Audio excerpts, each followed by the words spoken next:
Offense, unlike emotions, y'all, is sneaky. Offense is sneaky. Okay? Offense is not overt.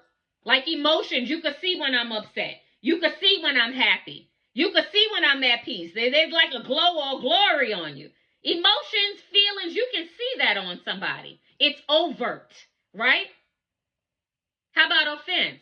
Very covert, very sneaky, very slithery, very like camouflagey, very snaky, right? You can't really see that. I'm gonna be transparent for a moment. I had a season of life when I was, in hindsight, self-diagnosed, functionally depressed. I was about full on depressed. Wasn't brushing my teeth, wasn't taking a bath all day until it was nighttime. But I was functional. I would get up if I would go. You ain't got to get out the car for carpool. I would get Lilac to school. If I had to volunteer at the Montessori school, of course I would freshen up because now I got to go volunteer. I would play nice. But when I got back home, my heart's posture was sick. My thought process was sick. I just was not myself at all. And I would wallow in the bed all night long, right? And then in the morning, I would get up and do it again. It's almost like I had a mask on. I was functionally depressed. Let me tell y'all something. Offense operates just like that. It's internal.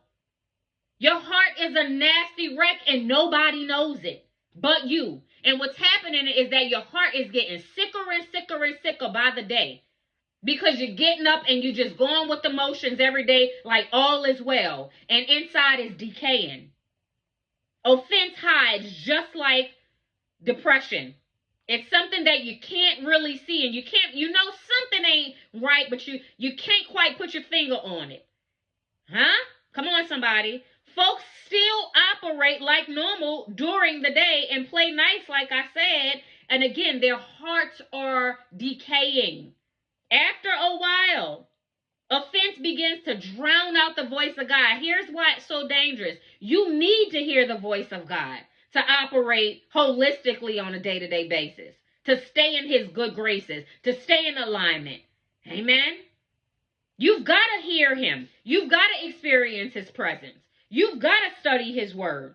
When the spirit of offense takes root, it begins to drown out all of those things. And guess what? The enemy begins to whisper suggestions and distractions. This is wet soil for the enemy to sow defeat, discouragement, disease, dis-ease. I'm uneasy. Disease. I've got something. Listen, sickness that we see in our community, it happens way deep down on the inside before it manifests itself on the outside. Folks will go years with having high cholesterol, high blood pressure, diabetes, and all the things because of the stress that they're experiencing and trying to camouflage on the outside. But it's taking root on the inside. It's killing them softly. That ends today, y'all, because now we know. Now we know what's going on. And once you can identify a thing, you rip that band-aid off. That's just like you got a wound of any sort. Anybody will tell you at some point you got to take that bandage off. Let that thing get some air. Let it breathe. But if we keep on bandaging all of these emotions and feelings and wounds and not acknowledging and calling a thing, we ain't doing nothing but sitting in a rocking chair, drinking poison, dying slowly. Come on, somebody. After a while, the offense drowns out the voice of God, and the enemy begins to whisper suggestions and distractions to the person, and one day they just act on it. You could only take but so much. You can just if you got a cold drink, if you have a soda and you got the lid on it, and you shake it and you shake it and shake it, the moment you take that top off, it's just gonna explode everywhere. That's kind of like how your heart valves are. Not literally, but figuratively, right?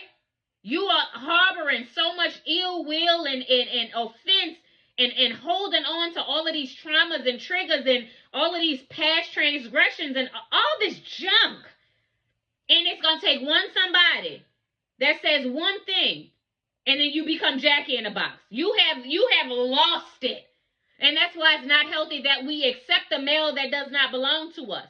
You don't have to receive the offense when it comes your way. You don't have to accept every invitation that's sent to you.